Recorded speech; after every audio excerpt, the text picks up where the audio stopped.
नमस्ते। कार्यक्रम सीधा कुरा जनतासँग हेर्नको निमित्त टेलिभिजन सेट अगाडि बसिरहनुभएका र इन्टरनेटको माध्यमबाट विश्वभर हामीलाई हेरेर बसिरहनुभएका सम्पूर्ण आदरणीय दर्शक महानुभावहरूलाई म रवि लामिछाने हार्दिक स्वागत तथा अभिवादन टक्राउँछु।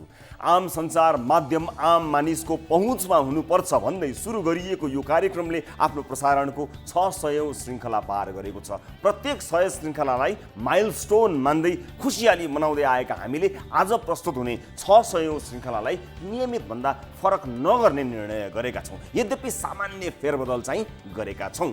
कोभिडको महामारी बीच स्टुडियोमा अतिथिहरू निम्त्याउन सकिएन र आम मानिसहरू पीडामा बसिरहेको बेला उत्सवका रूपमा मनाउन पनि मनले मानेन। तर यो यात्रामा अनवरत साथ दिनुहुने सम्पूर्ण दर्शक महानुभावहरूप्रति हार्दिक नमन गर्दछु। बाटोको खाल्डो नपुरेको सामान्य विषयलाई प्राथमिकता दिएर सुरु गरेको यो यात्रा आज 4.5 वर्षमा आइपुगेको छ। के गर्यौँ के गरेनौँ त्यसको मूल्याङ्कन कार्यक्रम हेर्नुहुने दर्शकहरूले गरिरहनु भएको छ। आफै त के फुर्ती लगाउनु र, तर आज प्राय थुप्रै टेलिभिजन, युट्युब च्यानल, फेसबुक पेजहरूले नेताका भाषणलाई भन्दा जनतालाई रासनमा जोड लगाएको देख्दा गर्व लाग्छ। जनताको मुद्दा बिरलै राष्ट्रिय हेडलाइन बन्ने हाम्रा आम सञ्चार माध्यमहरूको अभ्यासलाई तोडेर आज प्राय सबै राष्ट्रिय टेलिभिजनले यस्तै प्रकृतिका कार्यक्रमहरूको उत्पादनमा जोड लगाएको देख्दा हल्का नाक फुलाउन त पाइएला नि।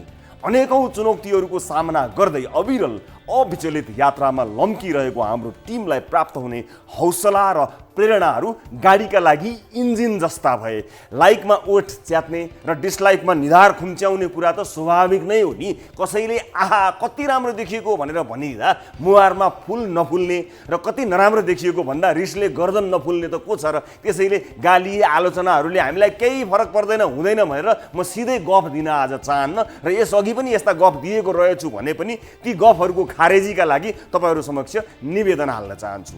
मनोरञ्जनात्मक कार्यक्रमहरूको सफलता र हाम्रो जस्तो सचेतनात्मक कार्यक्रमहरूको सफलतामा ठूलो फरक हुँदो रहेछ। मनोरञ्जनात्मक टिभी कार्यक्रमहरू सफल हुँदा उक्त कार्यक्रमका टिम र प्रस्तुताहरूको मित्रहरूको सङ्ख्या बढ्दै जाँदो रहेछ। तर हाम्रो जस्तो कार्यक्रमको सफलतासँगै मित्रहरूको सङ्ख्या चाहिँ घट्दै जाँदो रहेछ। म त तपाईँको ठुलो फ्यान भन्नेहरू त्यही दिन रातिको कार्यक्रम हेरेपछि घनघोर दुश्मन भएको आँखै अगाडि देखियो। यही दौरानमा आफैले नचिनेको वा आफ्नो नाता नपर्ने कुनै गलत मान्छेको विषयमा टेलिभिजनमा देखाएको स्वाद लिली हेर्ने र यसलाई त देशको प्रधानमन्त्री नै बनाउनु पर्छ कि क्या हो भनेर आफ्ना मान्छेका बारेमा देखाउन साथ प्रधानमन्त्रीबाट चाहिँ सिधै देशै निकाल्ने गर्नुपर्छ भनेर निष्कर्षसम्म आइपुग्दा पनि रहेछन् मान्छे। अर्काको मामा काका साला साली भाइ भान्जा भतिजी माइजू आमाजू जेठाजुहरूको करतुत पर्दाफास गरेको चाहिँ स्वाद लिली हेर्नेहरूले आफ्ना मामा काका साला साली त पर जाओस्, आफ्ना साथीभाइका मामा काका साला सालीको पर्दाफास गरेको समेत पचाउन नसक्ने रहेछन्। फलस्वरूप अङ्कमाल गरेर कुम्भेश्वरको मेलामा छुट्टिएका दाजुभाइ नै भेटिए जसरी फोटो खिच्ने र खिचेको 3.5 सेकेन्डमा फोटो पोस्ट गरेर एक भारी लाइक जम्मा गर्नेहरू कुन बेलुका वर्ग शत्रु भइसक्दा रहेछन् थाहा पत्तो नहुने रहेछ। त्यसमाथि झन् फ्रेन्ड रिक्वेस्ट एक्सेप्ट नगरेको, मेसेजको जवाब नपठाएको कारण मात्रैले पनि जानी दुश्मन भएकाहरूको हिसाब त निकाल्नै भ्याइएको छैन। बोली छुच्चोदेखि नाक र कपाल चुच्चो भएर समेत रिसाएकाहरूको हिसाब पनि यसमा जोडिएको छैन है। हिजो शेरबहादुर देउवा प्रधानमन्त्री हुँदा काङ्ग्रेस सत्तामा हुँदा खाइएका असङ्ख्य काङ्ग्रेसी गालीहरू पनि सुरक्षित छन्। प्रचण्ड प्रधानमन्त्री हुँदा ज्यान मार्ने सार्वजनिक माओवादी धम्की पनि सुरक्षित छन्। केपी ओली प्रधानमन्त्री भइरहेका बेला झुठा मुद्दामा 11 दिन थुनिएका यादहरू त जीवनभर नबिर्सने गरी सुरक्षित हुने नै भए। सत्ताले र शक्तिले सधैँ दुश्मन देख्ने यो आशीर्वाद सधैँ लागिरहोस् बस। देशका ठुला मुद्दामा खबरदारी र आम देशवासीका ससाना मुद्दामा जिम्मेवारी वहन गर्दै हामी एउटा पृथक यात्रामा निस्किएका छौँ। भ्रष्ट दलाली घुसखोरी तस्कर चेलीबेटी बेच्ने दुराचारीहरूसँग दिनदिनै पौठेजोरी खेलेर कति दिन जोगिएर बाँच्न सकिएला थाहा छैन। तर जति बाँचिन्छ शिर ठड्याएर बाँचिन्छ। हामीलाई माया गर्नेहरू मात्रै ठिक, गाली गर्नेहरू बेठुक भनेको होइन नि। फेरि स्वच्छ स्वस्थ पूर्वाग्रह रहित अपशब्दविहीन आलोचनात्मक गालीहरू त मिठो थकाली खाना जस्तै हुन्, अगाए पनि थपी खाइन्छ। यो कार्यक्रम नेपाली टेलिभिजन पत्रकारिताको उत्कृष्ट उदाहरण होइन, तर यो देशका हिजोका र भोलि आउने पुस्ताका कुनै पनि सञ्चारकर्मीले हाम्रो नाम लिँदा शिर झुकाउनु चाहिँ पर्ने छैन। नेपाली सञ्चार जगतको गौरवशाली पहिचानलाई हामी कुनै हालतमा पनि निहुरिन दिने छैनौँ, सदैव उच्च राख्ने प्रयास गरिरहनेछौँ। यो टिमको क्याप्टनका हैसियतले यो मेरो बाचा भयो, बाँकी भुलचुक लिने दिने पहरे परेको बेहोर्ने। आउनुहोस् सुरु गरौँ जनताको चासो गुनासो र प्रश्न सहितको विशेष कार्यक्रम सीधा कुरा जनतासँगको 600औं एपिसोड।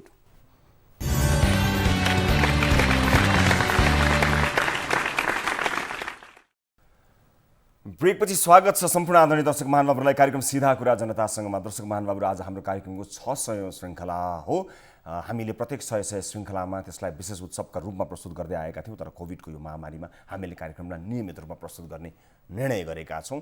आज विभिन्न विषयमा कुराकानी गर्न गइरहेका छौँ। 600 एपिसोडसम्मको हाम्रो यात्रालाई एकपटक फर्केर हेर्ने प्रयास भने अवश्य पनि गर्नेछौँ। यस बिचमा के भएका थिए त्यो पुनरावृत्ति गर्ने एउटा अवसर पनि हो। त्यो अवसर हामी गुमाउन चाहँदैनौँ। हामी दर्शकहरूसँग हाम्रो नाता कहाँ कसरी जोडिँदै गयो भन्ने यो दौरानमा देखिन सक्छन्। त्यसकारणले एउटा रिपोर्ट त्यस सम्बन्धी हामीले तयार पारेका छौँ।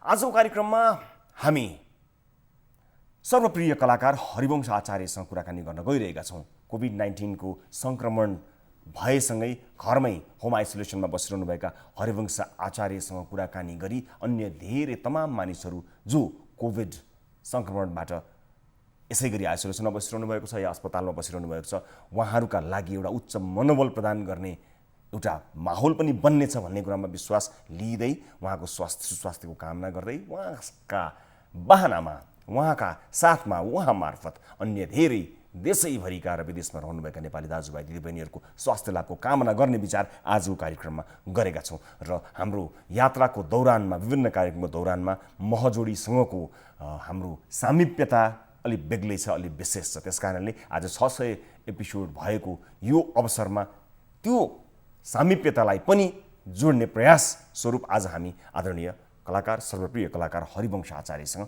प्रत्यक्ष कुराकानी गर्नेछौँ, कोभिड वार्ता गर्नेछौँ।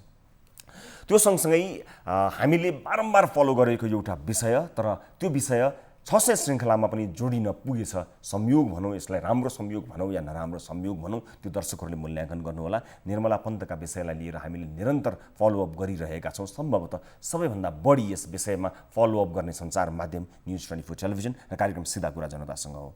यस विषयलाई लिएर, निर्मला हत्याकाण्डलाई लिएर एउटा चलचित्र बनेको रहेछ, जसलाई सत्य घटनामा आधारित चलचित्र भनिएको रहेछ। तर त्यो चलचित्र हेर्दा त्यसभित्रका तथ्यहरू अत्यन्तै बङ्ग्याइएको पाइएको छ।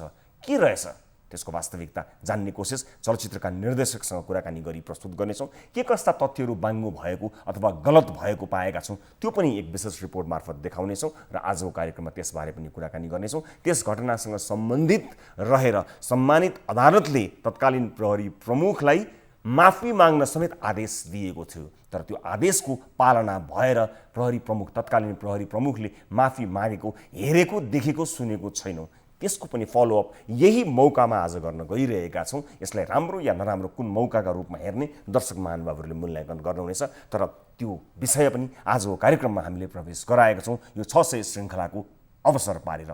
त्यो सँगसँगै अन्य विभिन्न विषयहरू छन्। हामीले दुःखमा परेका, अबरमा परेका, दुःख परेर घरमा ग्यास सकिएको, खाना सकिएको भनी गुनासो गर्न आएका केही दलित महिला दिदीबहिनीहरूलाई लगानी गरिदिएका छौँ। सानो लगानी, हामी पार्टनर बनेर उहाँहरूलाई तपाईँहरू यो काम गर्नुहोस्, थोरै पैसा, एकदमै थोरै पैसा दिएका छौँ र हामी उहाँको पार्टनर बनेका छौँ। हामीलाई मुनाफा चाहिँदैन, तर कमाउनुहोस् र आफ्नो व्यवस्था गर्नुहोस् भनेर हामीले पार्टनरसिप गरेका छौँ। 3 जना दलित महिलाहरू जो दैनिक ज्यालादारी गरी विभिन्न काम गरी आफ्नो जीवन धान्दै आउनुभएको थियो, उहाँहरूलाई सङ्कट परेको अवसरमा हाम्रो कार्यालयसम्म आइपुग्दा हामीले त्यो एउटा सानो प्रयास गरेका छौँ, यो नयाँ प्रयोग गरेका छौँ। त्यसबारे पनि कुराकानी गर्छौँ। अन्य विविध विषयहरू छन्। सबभन्दा पहिला ताली र गालीबाट सुरु गर्छौँ। ताली र गालीको पनि यो 100औं श्रृङ्खला हो। 500 एपिसोडमा हामीले सुरु गरेको हाम्रो स्तम्भ ताली र गाली हाम्रो पात्रो मोबाइल एप्लिकेसनसँग न्युज 24 टेलिभिजनले गरेको सहकार्य, नेपालमा सर्वाधिक डाउनलोड भएको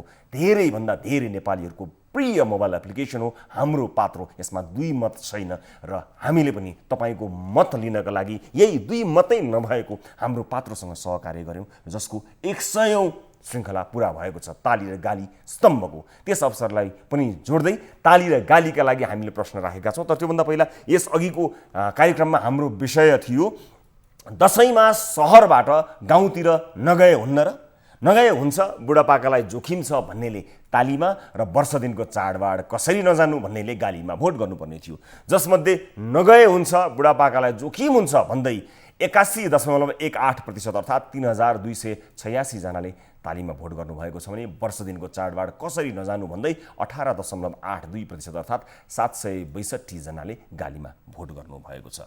ताली र गालीका लागि हामीले चुनेको आजको प्रश्न अघि मैले यो प्रस्तुत गर्नुभन्दा अगाडि भनेको विषय जस्तै ताली र गालीको 100औं श्रृङ्खला हो। हाम्रो पात्रो र न्युज 24 टेलिभिजनको सहकारीमा सुरु भएको यो भोटिङ पोललाई 100 एपिसोड पुगेको अवसरमा हामीले आजका लागि छानेको विषय यस प्रकार रहेको छ। सार्वजनिक चासोको विषयमा जनधारणा बुझ्न हामीले सुरु गरेको ताली वा गाली भोटिङ पोल ठिक छ भन्नेले तालीमा र ठिक छैन भन्नेले गालीमा भोट गर्नुहोला। यस विषयमा हामीले गरेको यो प्रयास कस्तो रहेछ भन्ने कुरा जानकारी पाउन हामीलाई मद्दत पनि मिल्नेछ र हामीले यही विषयलाई आज ताली र गालीलाई नै ताली र गालीको विषयवस्तु बनाएका छौँ। अब सुरु गरौँ कार्यक्रमको नियमित प्रस्तुति। कार्यक्रम सिधा कुरा जनतासँगको आज 600औं श्रृङ्खला हो। सिधा कुरा जनतासँग कार्यक्रमका 600वटा श्रृङ्खलामा सामान्य नागरिकका विषयहरू प्रसारण भए। करिब 4 वर्ष अघि समाचार नै नठानिने र मूलधारका सञ्चार माध्यमले स्थान नै नदिएका विषयहरूमा हामीले गहिरो अनुसन्धानसहित रिपोर्टिङहरू गर्न सुरु गरेका थियौँ। परम्परागत समाचार, उस्तै कार्यक्रम अनि नियमित शैलीमा रमाइरहेको नेपाली टेलिभिजन दुनियाँमा हामीले सर्वसाधारणका आवाज, उनीहरूकै स्वर र शैलीमा जिम्मेवार निकायलाई प्रश्न गर्दै जवाफदेहिता खोज्ने प्रयास स्वरूप सुरु गरेका थियौँ। अन्ततः दर्शकहरूका अनुसार, हाम्रा अनुसार होइन, दर्शकहरूका अनुसार हामी सर्वसाधारणका आवाज उठाएरै नेपाली टेलिभिजन दुनियाँमा पृथक शैली अथवा फरक शैली स्थापना गर्न केही सफल भएका छौँ। हामीले यस कार्यक्रममा ठुला भ्रष्टाचारका विषय र स्टिङ अपरेसनलाई मात्र ठाउँ दिएनौँ। हामीले सर्वसाधारण जनताले सधैँ भोग्ने साना साना विषयहरूलाई समेत सधैँ उच्च स्थानमा राख्यौँ, उच्च प्राथमिकतामा राख्यौँ। यो बीचमा हामीले प्रसारण गरेका विषयहरूलाई समयअनुकूल फलोअप समेत गरिरहेका छौँ। तिनै विषयहरूका बारेमा हामीले तयार पारेको समीक्षात्मक यो रिपोर्ट हेर्नुहोस्।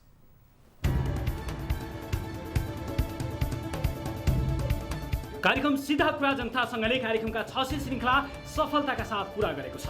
सर्वसाधारण नागरिकसँग प्रत्यक्ष सरकार राख्ने विषयहरू कार्यक्रममा सधैँ प्राथमिकतामा परे। करिब 4 वर्ष अघि सुरु भएको सिधा कुरा जनतासँग कार्यक्रमले सधैँ जवाफदेहिता खोज्यो र सधैँ जनताका प्रश्न र जिज्ञासालाई नै विषय बनाएर उठान गरिरह्यो। आज पनि कार्यक्रममा प्रहरी कर्मचारीले घुस लिँदै गरेको भिडियो स्टिङ गरेर देखाउँदा समेत घुस लिने तरिका फेरिएको छ, तर नियत फेरिएको छैन। त्यसैले त जनप्रतिनिधिहरू समेत वर्षौँ अघि निधन भएका नागरिकको सुरक्षा भत्ता कृत्य हस्ताक्षर गरेर खाइरहेका समाचार प्राथमिकताका साथ प्रसारण गर्नुपर्ने बाध्यता रहिरहेको छ। कार्यक्रममा वैदेशिक रोजगारीमा हिँडेका गरिब नेपालीले गाउँदेखि खाडीसम्म पुग्दा भोगेका दुःखमा नेपाली दूतावासहरूले गरेको चित्त दुःख व्यवहार प्राथमिकतामा परिरहेका छन्। गाउँ गाउँमा उपभोक्ता समितिबाट भ्रष्टाचार कसरी सुरु हुन्छ भनेदेखि नेपाल एयरलाइन्स जस्ता संस्था किन र कसरी डुब्छन् भन्ने लगायतका समाचारले हाम्रो खोज पत्रकारिता झन दरिलो बन्दै गएको उदाहरण देखाउँछ। यसबाहेक समाजमा भएका महिला हिंसा, सामाजिक विभेददेखि परोपकारी पत्रकारिता पाटो सधैँ हाम्रो ध्यानमा छ। सर्वसाधारणले नै कार्यालयमा आएर गरेका गुनासा हुन् वा फोन, इन्टरनेट मार्फत हामीलाई दिएका जानकारी, तिनै सूचना सधैँ हाम्रो प्राथमिकताका विषय बनेका छन्। जब देशमा कोरोना महामारीसँगै सुरु भएको लकडाउनले सर्वसाधारणको जनजीवन कष्टकर बनायो, त्यही बेला हाम्रो टिम सर्वसाधारणका गुनासो सुन्न त्यसका साथै प्रदेशमा घर दैलो कार्यक्रममा निस्कियो। 1.5 महिना पूर्वको इलामदेखि सुदूरपश्चिमको दार्चुलासम्म साथै प्रदेशका विभिन्न जिल्ला पुगेर यहीँबाट कार्यक्रम लाइभ प्रसारण गर्यौँ। सुरुवाती चरणमा हामीले वैदेशिक रोजगारीको बहानामा मेनपावर तथा एजेन्टले बिक्री गरेका धेरै नेपाली चेलीहरूलाई स्वदेश फर्काएका छौँ। यससँगै मेनपावर रोजगारदाता कम्पनीले कम रकमको बिल दिएर लाखौँ वसुल्दै विदेश पठाएपछि अल्पत्र परेका धेरै नेपाली युवाहरूका विषयमा मेनपावर कम्पनी हुँदै वैदेशिक रोजगार विभाग तथा श्रम मन्त्रालयसम्म बारम्बार प्रश्न गर्यौँ र वैदेशिक रोजगारीलाई व्यवस्थित गर्न सरकारलाई झकझकाइरहेका छौँ। हाम्रो प्रदेश यात्रामा सबैभन्दा धेरै देखिएको समस्या नै वैदेशिक रोजगारीले नेपाली समाजमा पारेको प्रभाव थियो। कञ्चनपुरमा बलात्कारपछि हत्या भएकी निर्मला पन्तको विषयमा निरन्तर रिपोर्टिङ गरेर बाहिर नआएका धेरै क्लु सार्वजनिक गरेका छौँ। हामीले घरदैलो यात्राका क्रममा कञ्चनपुरमा पुगेर यही विषयलाई नै मुख्य विषय बनाएर कार्यक्रम प्रसारण गरेका थियौँ। हामीले आफ्नै अनुयायी बलात्कारको आरोप लागेका सिद्धबहादुर खड्ने कृष्णबहादुर गिरीले गल्ती स्वीकार गर्दै पीडित महिलासँग क्षमा मागेको विषय कार्यक्रममा प्रसारण गरेपछि अहिले सिद्ध बाबा पूर्वपक्षका लागि झुम्का कारागारमा छन्। उसो त हामीले आफ्नै विद्यार्थीलाई ब्ल्याकमेल गर्दै बारम्बार बलात्कार गर्ने प्राध्यापकका विषयमा समेत रिपोर्टिङ गरेका थियौँ। उनी अहिले सजाय काटिरहेका छन्। हामीले नेपालको सीमाका विषयमा निरन्तर खबरदारी गरिरहेका छौँ। कालापानी, लिपुलेक, लिम्फियाधुराका सवालमा त अन्तर्देशीय बहस समेत गराएका थियौँ। You have any other facts other than the treaties that has been sanctioned before? That the only treaty that we have, and also there is a report which has been refused, which has been said that refused to receive from the Prime Minister of India, Mr. Modi. I'll go on that first. Any other fact that proves that the disputed land, which is not from the Nepal side, India is saying it's a disputed land. हामीले प्रदेश यात्राका क्रममा झापाको मेचीबारी सीमामा Jange pillar बनेर बसेका नेपालीदेखि कञ्चनपुरमा भारतीय सुरक्षाकर्मीसँग जुझेर बसेका नेपालीहरूका विषयमा उठान गरिरह्यौँ। दार्चुलामा पुगेर त हामीले कार्यक्रम नै प्रसारण गरेका छौँ। दर्शकहरू, यो पिल्लर नम्बर 104/9, यो पिल्लर हेर्नुहोस् तपाईँ, यति सानो पिल्लर छ यहाँ, र यो पिल्लर धेरै पटक यो डुबान हुँदाखेरि यो त कहाँ हराउन सक्छ। यसरी धेरै पिल्लरहरू हराइरहेका छन्। दर्शकहरू, यो 38 नम्बरको पिल्लर भनिएको छ। यसैलाई सिमाना भनेर भारतीय पक्षले भनिरहेको छ। कोटीको मान्छेहरूले, नाभिको मान्छेहरूले, गर्ब्याङको मान्छेहरूले, बुद्धीको मान्छेहरूले, चार गाउँको मान्छेहरूले त्यो तिरो तिर्थे नेपालमा। साथै रोजगारीको प्रलोभन देखाएर लाखौँ ठग्ने जापानमा रहेका गोविन्द तिवारीदेखि क्यानाडामा रहेका हरिशिवाको उठाउँदै मलेसियामा नेपालीलाई बन्धक बनाएर लुट्ने डेभिड भनिने दुर्गाबहादुर श्रेष्ठसम्मका करतुत कार्यक्रमबाट पर्दाफास गरेका छौँ। हामीले तराईमा हुने घरेलु हिंसा, बोक्सीको आरोपमा हुने सामाजिक हिंसादेखि गरिबीमाथि हुने थिचो मिचोलाई कार्यक्रममा प्राथमिकताका साथ प्रसारण गरिरहेका छौँ। संयौँ परिवार ठग्ने सर्लाहीका श्याम परदेशीका विषयमा निरन्तर रिपोर्टिङ गरेपछि अहिले उनीमाथि मुद्दा चलिरहेको छ। हाम्रो निरन्तर रिपोर्टिङ गरेपछि यो घटनामा पीडित परिवारले परदेशीको उत्पीडनबाट मुक्ति त पाए नै पीडित बनेका महिलाहरू अन्यायका विरुद्ध दरिलो गरी बोल्न सक्ने भएका छन्। यो सँगै मधेसमा गरिबलाई ठगेर बसेका धेरै साहुकारहरू पक्राउ परेका छन्। साथै कार्यक्रमको सुरुवातबाटै हामीले अधिकांश सरकारी कार्यालय तथा सीमा र भन्सारमा खटिएका कर्मचारी र सुरक्षाकर्मीले गर्ने घुस कारोबारलाई निरन्तर स्टिङ अपरेसनबाट सार्वजनिक गरिरह्यौँ। अहिले घुस लिने प्रक्रिया नै परिवर्तन भएको छ भने सर्वसाधारणमा घुस मागेमा सञ्चार माध्यममा खबर गर्ने, अख्तियारमा खबर गर्ने तथा आफ्नै फोनमा भिडियो रेकर्ड गर्ने परिपाटी विकास भएको छ, जसले सुशासन कायम गराउन तथा अन्याय अत्याचार विरुद्ध बोल्न र घटना बाहिर ल्याउन मद्दत गरिरहेको छ। हामीले गाउँघरमा खानेपानी अभाव, फोहोर व्यवस्थापन, सडक पुल निर्माणमा ठेकेदारको ढिलासुस्ती, कमजोरी मात्र होइन, कमिसनको खेलमा सरकारी निकायका अधिकारीहरूको फोहोरी खेललाई सधैँ प्राथमिकताका साथ प्रसारण गरिरह्यौँ। कार्यक्रममा प्रसारण भएका 2000 बढी रिपोर्टहरूले सधैँ समाजका गलत पाटोले मात्र समावेश गरेनन्। ऊर्जावान उद्यमी, समाजमा प्रेरणादायी काम गरेका सामाजिक अभियन्ता, उदाहरणीय जनप्रतिनिधि तथा सफल र कर्तव्यनिष्ठ राष्ट्रसेवक कर्मचारी अनि सुरक्षाकर्मीका विषयमा समेत प्रसारण गर्यौँ। हाम्रो कार्यक्रम सुरु हुनु पूर्व एउटै प्रकारका समाचार सामग्री र समाचारमूलक कार्यक्रममा रमाइरहेको नेपाली टेलिभिजन दुनियाँले सिधा कुरा जनतासँगको सिको गर्दै सर्वसाधारणसँग प्रत्यक्ष जोडिएर नागरिककै स्वर र शैलीमा सरकारवाला निकायलाई जवाफदेही बनाउने खालका कार्यक्रम सुरु गर्न थालेका छन्, जुन समाजका लागि सकारात्मक विषय हो। नागरिकको विषयलाई मुख्य बेट बनाएर समाचार प्रसारण गर्ने जग राखेका हामीले अझै निर्भीक र निष्पक्ष बन्दै समाजका सबै खाले विषयमा खोजमूलक र अनुसन्धानात्मक सामग्री प्रसारण गरिरहनेछ।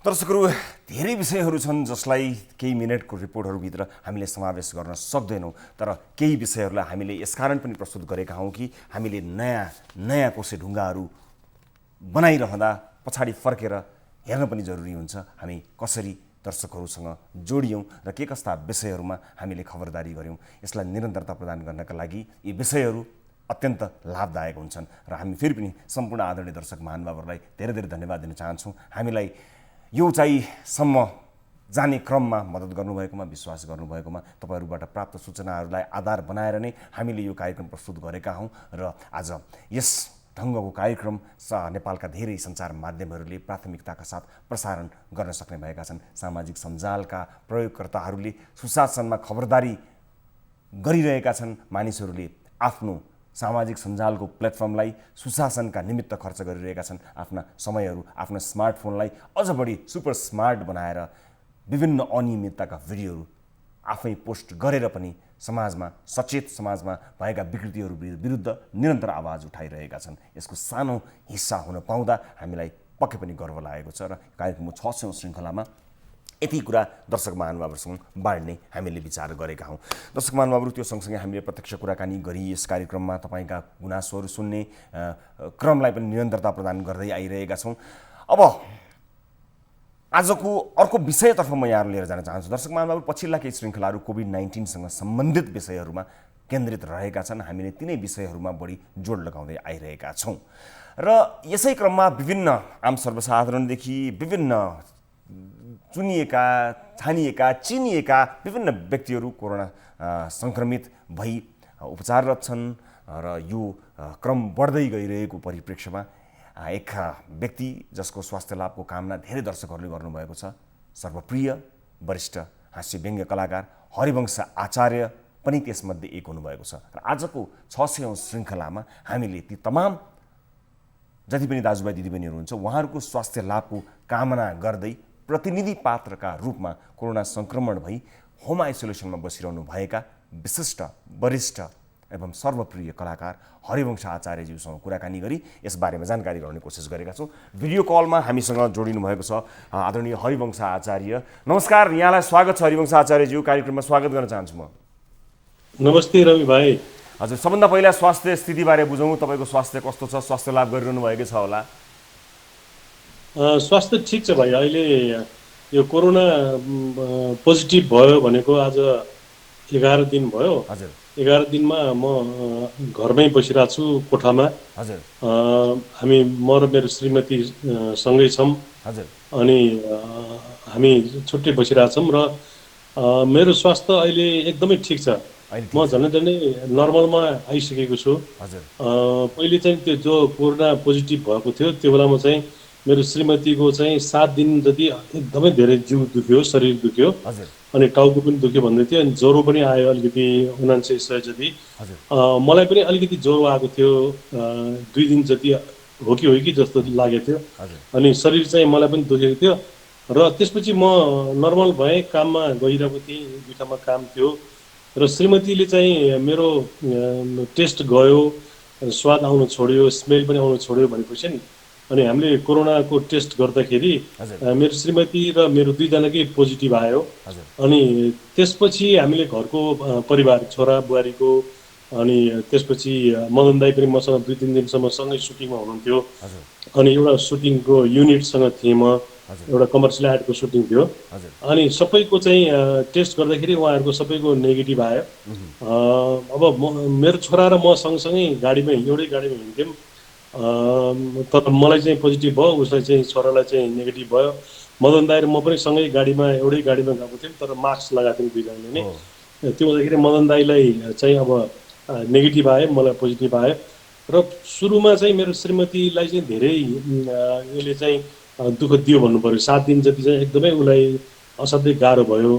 अनि हामीले चाहिँ यो अब भाइरल इन्फेक्सन पनि भइरहेको छ, रुगाखोकीको सिजन त्यही हो कि भन्दा नि सुरुमा चाहिँ अब डक्टर कहाँ जाउँ भन्दाखेरि हामी ठिक होला नि भन्दा भन्दै मलाई पनि त्यस्तै भएको थियो। मलाई चाहिँ तुरुन्तै ठिक भयो, 2 दिनमै ठिक भइहाल्यो। अनि तर उसलाई चाहिँ अब टेस्ट गयो, स्वाद गयो भनिसकेपछि नि कोरोना टेस्ट गर्दाखेरि कोरोना पोजिटिभ भयो र अहिले हामी 11 दिन भयो बसिरहेको। अहिले करिब नर्मल भइसक्यो, केही पनि प्रब्लम छैन अहिले। ज्वरो पनि छैन, रुगाखोकी पनि छैन, अनि केही पनि छैन। हाम्रो डाक्टर साहबहरू हुनुहुन्छ, 1-2जना साथीहरू डाक्टर साहबहरू हुनुहुन्छ, जस्तो रविन्द्र समीर डाक्टर साहब हुनुहुन्छ। उहाँले चाहिँ मलाई चाहिँ फोनबाट चाहिँ काउन्सिलिङ गर्नुभएको थियो, यस्तो हुन्छ दाइ, यस्तो हुन्छ भनेर। अनि त्यसले गर्दाखेरि पनि मलाई धेरै सजिलो भयो। अनि पछि चाहिँ यो अन कलमा आउने डाक्टर साहबहरू हुन्छ, एउटा ग्रुप छ, डाक्टर सुमन भन्ने, उहाँहरूले पनि मलाई चाहिँ बेला बेलामा फोन गरेर चाहिँ यसो गर्नुपर्छ उसो गर्नुपर्छ भन्ने सुझावहरू दिइरहनुहुन्छ। र उहाँहरूकै एउटा एसोसिएट चाहिँ एउटा ल्याब छ, ल्याबबाट चाहिँ मलाई मेरो पिसिआर टेस्ट गरेको हो होइन। तर त्यो कोरोना चाहिँ मेरो शरीरमा चाहिँ त्यसको कन्टेन्ट अलिक बढी रहेछ। मेरो श्रीमतीलाई चाहिँ बरु ठिकै थियो, त्यस्तो धेरै रहन्छ, भाइरस त धेरै छिरेको रहन्छ। तर उसलाई धेरै इफेक्ट गर्यो। मलाई चाहिँ अब कन्टेन्ट अलिक धेरै रहेछ, भाइरस चाहिँ मेरो जिउमा अलिक बढी छिरेको रहेछ, तर चाहिँ मलाई चाहिँ अलिकति त्यसको लक्षण कम देखियो। भनिसकेपछि नि यो रोग अब नयाँ किसिमको रोग हो, यसलाई कसैले पनि ठ्याक्कै एक्ज्याक्ट यही हो भनेर चिन्न सकेको छैन जस्तो लाग्छ मलाई। कसैलाई यसले मरणासन्न अवस्थामा पुर्याउँछ र कतिको मृत्यु पनि भएको छ। अब हस्पिटलको चाहिँ आइसियुहरू पुरै भरिसक्यो, कतै ठाउँ छैन भन्ने छ। अनि भेन्टिलेटरमा मान्छे बसेका छन्, कतिजनाको मृत्यु पनि भइसकेको छ। कसैलाई त्यस्तो विधि ज्यादै कष्ट दिँदो रहेछ र कसैले चाहिँ अब यसलाई सर्भाइभ गर्न सक्ने क्षमता हुँदो रहेछ। अब शरीरको बनावटले सायद त्यस्तो गर्ने हो कि अथवा के हो त्यो यसै भन्न सकिँदैन। तर मलाई यस्तो लाग्छ कि म चाहिँ पहिलेदेखि नै हामीहरू चाहिँ मेरो श्रीमती म विशेष गरेर चाहिँ बिहानको 1 घन्टा शरीरलाई जहिले पनि हामी समय दिन्छौँ, पसिना निकाल्छौँ र जङ्क फुडहरू धेरै हामी खाँदैनछौँ। अनि हाम्रो भान्साका परिकारहरू नै छन् जुन परम्परागत रूपमा हामीले खाइरहने मसलाहरू छन्। अनि त्यो चिजले पनि हामीलाई अलिकति जोगाएको हो कि जस्तो लाग्छ। र ब्लड प्रेसरको प्रब्लम मलाई 22 वर्ष अगाडिदेखिको छ, तर साधारण एउटा औषधि कन्ट्रोलमै राखिरहनु भएको छ, औषधि मार्फत लो डोजको औषधि खान्छु र त्यो बाहेक मेरो जिउमा अरू कुनै पनि दीर्घ रोगको प्रब्लमहरू नभएको हुनाले सायद हामीले योसँग लड्न सक्यौँ जस्तो लाग्छ। अब त 11 दिन भयो यो मेरो विचारमा अब अहिलेलाई प्रब्लम सल्भ भयो जस्तो लाग्छ। तर अब दोहोऱ्याएर तेह्राएर कोरोना लागेको मान्छेहरू पनि छन्, भेटिन्छन्। र अब मैले अझ बढी सचेतना पर्छ जस्तो लाग्छ। किनभनेदेखि अब मैले त भोगिसकेँ, हामीले भोगिसक्यौँ र अरूले यो भोग्न नपरोस् भन्ने चाहिँ चाहना छ। र देशमा असाध्यै ठुलो चाहिँ यसले चाहिँ ठाउँ लिइसकेको छ यो कोरोनाले। हाम्रो जस्तो देशको अर्थतन्त्रले यसलाई धान्न पनि गाह्रो भइसक्यो। अब सरकारलाई पनि कति गाली गर्नु, सरकारलाई गाली गरेर पनि प्रब्लम सल्भ हुँदैन। यो मान्छे आफै सचेत हुनुपर्छ जस्तो लाग्छ मलाई। अब झन् डरलाग्दो स्थिति के छ भनेदेखि अहिले अब दसैँ आइरहेछ, चाडपर्व र हामी नेपालीहरू चाहिँ अब चाडपर्वमा असाध्यै चाडपर्व मन पराउने जात पर्यौँ हामीले चाहिँ यो सबै हाम्रो देशको मात्रै चाडपर्व होइन कि हाम्रो विदेशको चाडपर्व हामी सबै मनाउँछौँ। हामी त्यस्तो उदार नेपालीहरू, त्यस्तो उदार सोचका छन् हामीहरू। अनि अब यो बेलामा अब यो काठमाडौँबाट बाहिर जाने, बाहिरबाट काठमाडौँ आउने जुन एउटा अब गति लिन्छ, त्यसमा पनि अब यातायातको साधनभित्र बसभित्र हामी आउँछौँ र टाँसिएर मान्छे बस्छौँ र सहरको मान्छे गाउँ पुग्छन्, गाउँको मान्छे सहर आउँछन्। हुँदाखेरि यताको सङ्क्रमण उताको सङ्क्रमण यता आएर यो अब झन् भयावह स्थिति हुने हो कि भन्ने एउटा चाहिँ डर छ। त्यस कारणले म के अनुरोध गर्न चाहन्छु भनेदेखि यो दसैँ वर्षै पछि आउँछ, कुनै एउटा यस्तो वर्ष छ कि त्यो वर्ष दसैँ नआएको वर्ष नै छैन। 100औं वर्षदेखि दसैँ आइरहेछ, हजारौँ वर्षदेखि दसैँ आइरहेछ। र यो वर्षको दसैँमा हामी अलिकति संयम गरौँ, यो कोरोनालाई छुट्याइदिउँ यो दसैँ। अनि हामीले आफ्नो मान्यजनहरूसँग सीमित मात्रामा आशीर्वाद लिउँ, टिका लगाउँ घरभित्रै बसेर, र घर बाहिर चाहिँ हामी सकेसम्म हामी नजाउँ भन्ने म अनुरोध गर्न चाहन्छु। र अहिले सहरको भिडमा लुगा किन्नलाई मान्छेहरू, सरसामान किन्नलाई, दसैँको सरसामान किन्नलाई मान्छेहरूको सहरको भिड देखिन्छ टेलिभिजनहरूमा, सामाजिक सञ्जालहरूमा। त्यो सहर त कहाँ जान्छ र त्यो भिड त त्यो बजार कहीँ जाँदैन। जहिले किने पनि भयो, दसैँमै नयाँ लुगा लाउनुपर्छ भन्ने पनि छैन, अरू बेलामा लगाए पनि हुन्छ। त्यस कारणले यो भिडभाडभित्र हामी पसेर झन् हामी सङ्क्रमित नहौँ। र मलाई आफूलाई नलागेसम्म यो मलाई लाग्दैन भन्ने चाहिँ हामीले ज्यादै अन्डर एस्टिमेट गर्ने बानी छ हाम्रो। अलिकति लापरवाही पनि त पक्कै भयो नि, किनभने अलिकति लापरवाही नभएको अथवा भनौँ न जस्तो तपाईँले सुटिङमै जाने कुराहरूलाई पनि पोस्टपोन गर्न सकिन्थ्यो होला, किनभने आफूलाई नलागेको कारणले तपाईँलाई के होला र खै अर्कालाई लागेको सुनिरहेको, आफूलाई के लाग्ला र भन्ने जसलाई पनि लागिरहन्छ। अब नलागेका हामीहरूलाई एक दिन लाग्छ कि भन्ने लापरवाही गरिए त लागिहाल्छ होइन, त्यसो भयो। त्यसले पनि त काम गर्यो होला नि, अलिकति केही कमजोरी त पक्कै भयो। अब यस्तो छ, मान्छेले चाहिँ अब कामै नगरिकन खानै नसक्ने अवस्था पनि छ हाम्रो नेपालीहरूको होइन।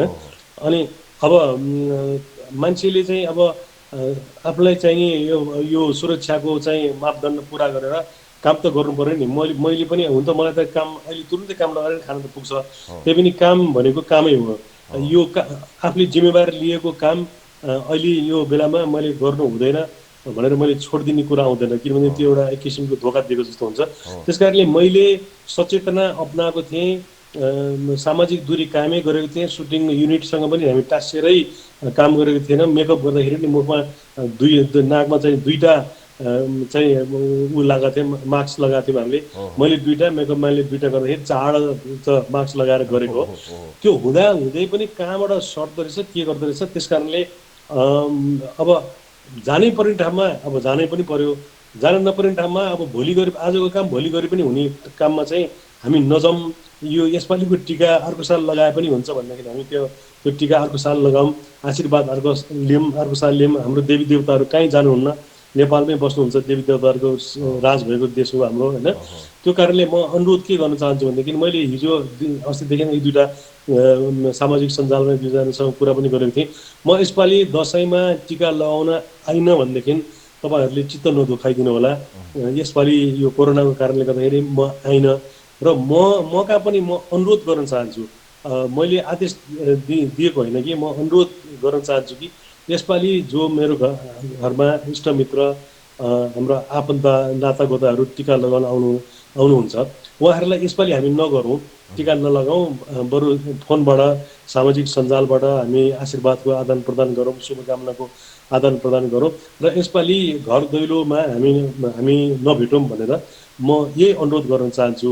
र अहिले टेलिभिजनमा भाइको यस्तो पपुलर प्रोग्राम रवि लामिछाने भने अब नेपालको एउटा सम्पत्ति भइसक्नु भएको छ। तपाईँको यो लोकप्रिय कार्यक्रमको माध्यमबाट पनि म के अनुरोध गर्न चाहन्छु भनेदेखि यसपालिको दसैँ हामीले कोरोनालाई छुट्याइदिउँ। भगवान्हरू कहीँ जानु हुँदैन, हामी हाम्रै देशमा बस्नुहुन्छ। लुगा किन्नलाई चाहिँ बजार पनि कहीँ पनि भाग्दैन, बजार फेरि खोलिहाल्छ दसैँ पछि अलि होलो बेलामा हामी जाउँ। म यही अनुरोध गर्न चाहन्छु तपाईँको कार्यक्रमको माध्यमबाट। अब जसरी जनजीवन चलेको छ, जस्तो सङ्क्रमण हुनुभन्दा अगाडि तपाईँले पनि ओहो यसलाई पनि भएछ उसलाई पनि भएछ भनेर लब्ध प्रतिष्ठित मान्छेहरूको नाम सुनेपछि हुन त सर्वसाधारणलाई लाग्नु पनि एउटै हो, तर चिन्ने जानेका मान्छेहरूलाई लागेको, देशका विदेशका चिरपरिचित मानिसहरूलाई लागेको सुनेको समाचार पढ्नुभएको मान्छे, तर एक दिन अचानक तपाईँलाई नै सङ्क्रमण भएको समाचार आयो।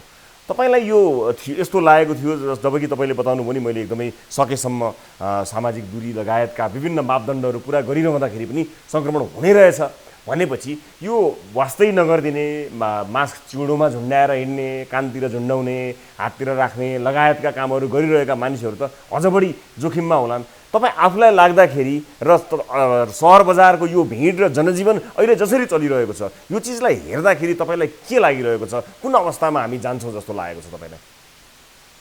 अब मान्छे यस्तो हुँदो रहेछ, मान्छेको मैले अघि पनि भने हामी मान्छे चाहिँ के छ भनेदेखि आफूलाई नपरिकन त्यो चिजमा हामी चेत्दैनौँ। त्यस कारणले कोरोना मलाई लाग्दैन भन्ने चाहिँ मैले पनि सोचिरहेको थिएँ। जब वुहानको घटना थियो आजको 8-9 महिना अगाडि हामीले त्यहाँको चित्र देखेको छौँ। चाइनामा भएको, इटलीमा भएको, युरोपमा भएको त्यो हामी कहाँ आइपुग्दैन जस्तो लागेको थियो, तर हाम्रो देशभित्र आएर मेरो घरको ढोकाभित्रै आइपुग्यो, होइन। त्यस कारणले अब कसैलाई पनि त्यस्तो अप्रिय घटना नघटोस्। तर मैले अघि पनि भने कि कोरोना भनेको सबैलाई नरम कोरोना मात्रै लाग्दैन, कडा ज्यानमारा कोरोना पनि लाग्दो रहेछ। अनि सबै मान्छेलाई घरमै बस्ने सौभाग्य पनि यो कोरोनाले जुराउँदो रहेछ। कति मान्छेलाई चाहिँ हस्पिटलको आइसियुमा भेन्टिलेटरमा बस्न पुर्याउनु पर्ने गर्न सक्दो रहेछ। त्यस कारणले फलान अब मलाई चाहिँ लाग्यो अब ऊ कोठामा बसेर निको भयो, म पनि कोठामै बसेर निको हुन्छु भने चाहिँ त्यो कल्पना नगरौँ। यो चिज भनेको चाहिँ बाटोमा हिँड्दै पछाडिबाट आएर मोटरसाइकल हिर्काए जस्तो हो क्या। घरबाट हिँड्दाखेरि त कसैले पनि मलाई आज मोटरले हिर्कोला भनेर सोचेर हिँड्दैन नि, तर हिर्काइदिएपछि त ढाड भाँचिन्छ। त्यो कारणले गर्दाखेरि यो कोरोना पनि एउटा दुर्घटनाको रूपमा जुन बेला जसको घरमा पनि जसरी पनि आइपुग्न सक्छ, होइन, जसको शरीरमा पनि। त्यस कारणले सचेत बनौँ। अब मास्कलाई चाहिँ नाकमा नझुन्डाएर अब नाक खोलेर मुखमा लगाउनु भनेको त टाउकोमा मोजा लगाएर हिँडे बराबर हो त्यो, होइन। त्यस कारणले टाउकोमा मोजा नलगाउँ, जुन ठाउँमा लगाउनु परिन्छ मोजा खुट्टामै लगाउँ, पन्जा हातमै लगाउँ, होइन, कट्टु कम्मर मुनि नै लगाउँ। त्यस कारणले जथाभावी कट्टुलाई टाउकोमा नलगाऊ होइन, खुट्टामा पन्जा नलाऊ, अनि यसरी चाहिँ हिँड्नुपर्छ र सचेतना अपनाउनु पर्छ। अनि यसमा चाहिँ फेरि के एउटा हुन्छ भनेदेखि मैले लापरवाही गरेँ भनेदेखि मेरो कारणले म त सङ्क्रमित भएँ तर मेरो घरमा बुवा आमा हुनुहुन्छ होला, बुढाबुढी हुनुहुन्छ होला, हामी इष्टमित्र कहाँ भेट्न जान्छौँ, मेरो कारणले अरूलाई लाग्यो भनेदेखि चाहिँ त्यो चाहिँ एउटा अपराध हुन्छ फेरि।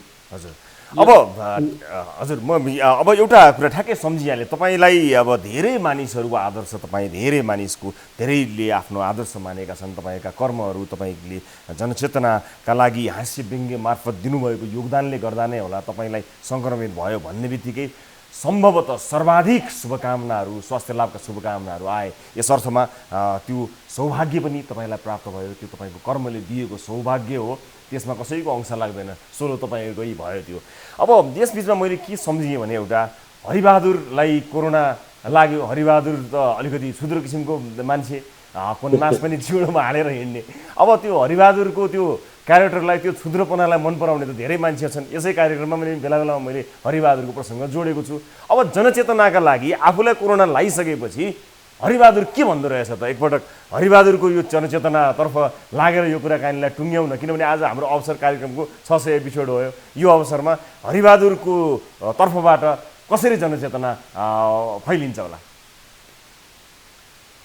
मैले हरिबहादुर भएर बोल्नुपर्छ भने थाहा पाएँ। टोपी सोपी लगाएर हरिबहादुरको लुगा सुगा ठिकै पारेर बस्थेँ होला। तर भर्खरै सम्झिएँ अब हरिबहादुरलाई अब कोरोना लाग्यो भनेदेखि हरिबहादुरले पछि के भन्ला भनेदेखि चाहिँ अब यो कोरोना भनेको त कस्तो खतरा रहेछ। पहिले त मलाई त यो कोरोना भनेको केही पनि होइन, यो हाछ्यौँ गरेर निको हुन्छ, सबैलाई लाग्यो भने मलाई लाग्नु सक्दैन। हरिबहादुर त कोरोना भन्दा चौखण्ड छ नि भन्ने सोचेको थिएँ। तर कस्तो गाह्रो पर्दो रहेछ यो मोरो कोरोनाले। न यसको रूप देखिन्छ, न रङ देखिन्छ, न केही देखिन्छ, तर शरीरभित्र पसेर त यसले त फोक्सोमा चप्पै समात्दो रहेछ नि। यो त फोक्सो खाने रोग रहेछ। यसले फोक्सोमा पुरै प्लास्टर गरे जस्तै टालिदिँदो रहेछ। अनि सास फेर्नु पनि गाह्रो हुने। त्यसपछि अस्पताल कुद्दाएर अस्पताल लगेर नाकमा के राखेर त्यसपछि त्यो भाँडाको चाहिँ सास फेर्नु परेर स्वास गरेर झन्डै म त झन्डै खुसिएको थिएँ। त्यसैले यो कोरोनासँग चाहिँ तपाईँहरू पनि अब अलिकति डराउनुहोस् है। त्यसो गरेर नत्र यो त खतरा रहेछ है, यो साह्रै खतरा छ यो कोरोना। योसँग खिचिच गर्ने यो हरिबहादुर भन्दा 24 खण्ड नराम्रो है। तपाईँ विचार गर्नु त्यसो गरेर कसो होला। हस्, धेरै धेरै धन्यवाद। तपाईँले हाम्रो अनुरोधलाई स्वीकार गरिदिनु भयो, आफ्नो अनुभव सुनाइदिनु भयो। तपाईँ मार्फत सम्पूर्ण जो पनि कोरोना सङ्क्रमणमा बस्नुभएको छ, तपाईँको माध्यमबाट तपाईँलाई माध्यम बनाएर उहाँहरू सबैको स्वास्थ्य लाभको कामना गर्दछौँ। र तपाईँ म पनि के भन्न चाहन्छु भनेदेखि मलाई जसरी कोरोना सङ्क्रमित भइसकेपछि मलाई माया गर्ने अनगिन्ती नेपाली दाजुभाइ दिदीबहिनीहरूले मेरो स्वास्थ्य लाभको कामना गरिदिनु भयो।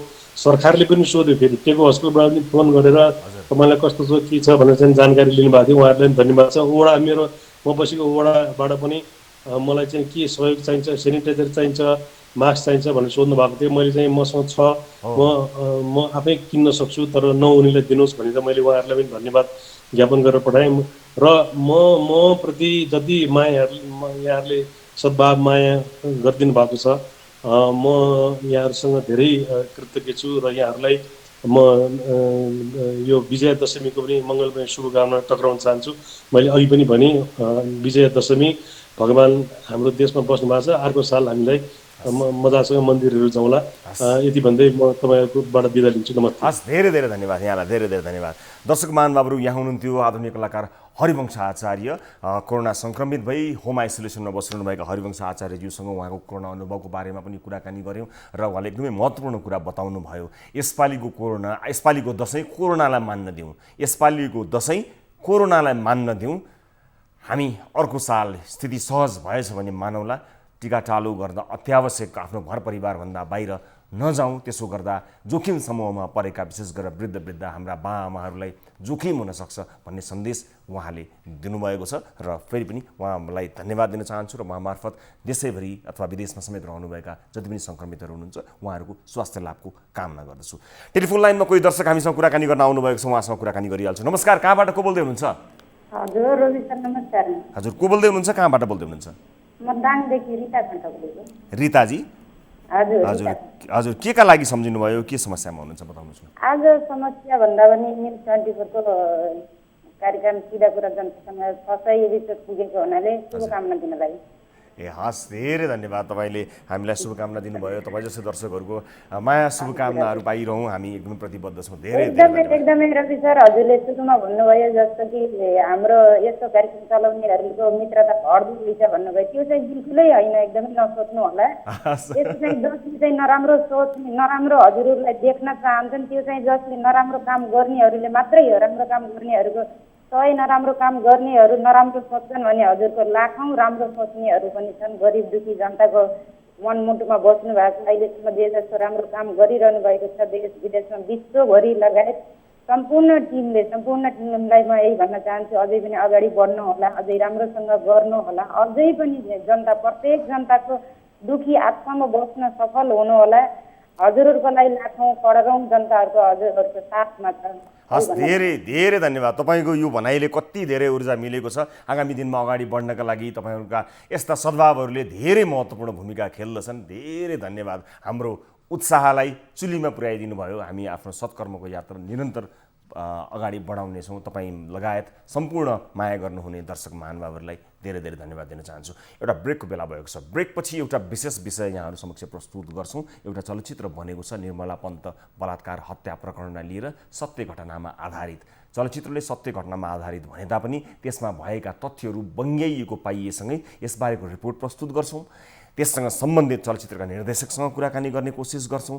त्यसैसँग यसै घटनासँग जोडिएर सम्मानित अदालतले दिएको आदेशको पालना नभएको एउटा विशेष छ। सम्मानित अदालतले पूर्व अमेरिकी राष्ट्रपति बराक ओबामाको उदाहरण दिँदै प्रहरी प्रमुखले क्षमा माग्नुपर्ने, आफ्ना मातहतका प्रहरी अधिकारीहरूसँग क्षमा माग्नुपर्ने आदेश दिएको प्रसङ्गलाई पनि यसै मेसोमा जोड्ने प्रयास पनि गर्नेछौँ। तर त्यो सबै एकैछिनको ब्रेकपछि। तपाईँ न्युज 24 टेलिभिजनमा हेरिरहनु भएको छ कार्यक्रम सिधा कुरा जनतासँगको 600औं श्रृङ्खला। अहिले ब्रेक।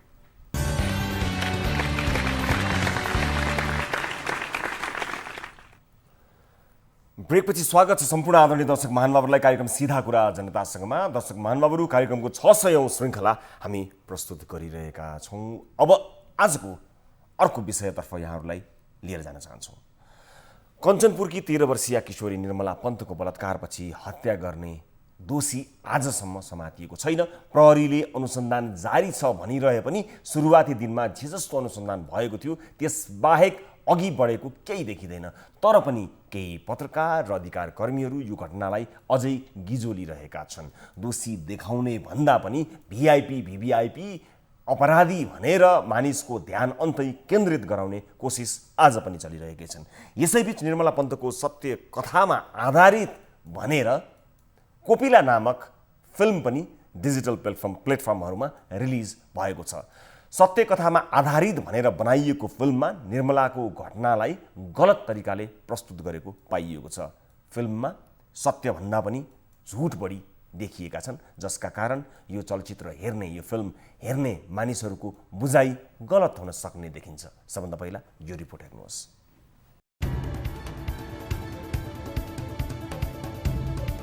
बलात्कारपछि हत्या भएको 2 वर्ष नागिसक्दा पनि कञ्चनपुरकी निर्मला पन्तले न्याय पाएकी छैनन्। अपराधीलाई कानुनको कठघरामा उभाइएको छैन।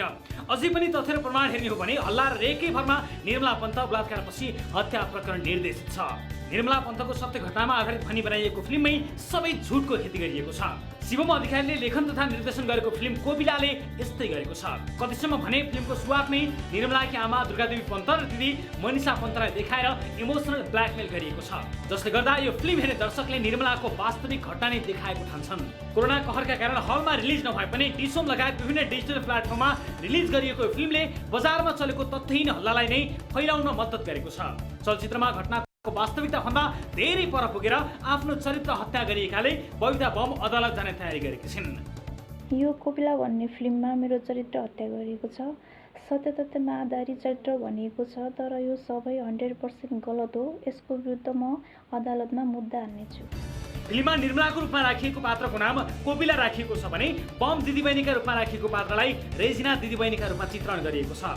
कोपिला अर्थात् निर्मला गएको रेजिना र सविता अर्थात् बम दिदीबहिनीको घरमा रेजिनाकी दिदीलाई डान्स बारमा काम गर्ने डान्सरका रूपमा नराम्रो चित्रण गरिएको छ। उनको थुप्रै केटाहरूसँग सङ्गत गर्ने र केटी मिलाइदिने जस्तो घृणित भूमिकामा देखाइएको छ। फिल्ममा ओपेरा होटलमा पार्टी फाइट पनि देखाइएको छ। वास्तविकतामा भने त्यो कुरा प्रहरी अनुसन्धानबाट गलत साबित भइसकेको थियो।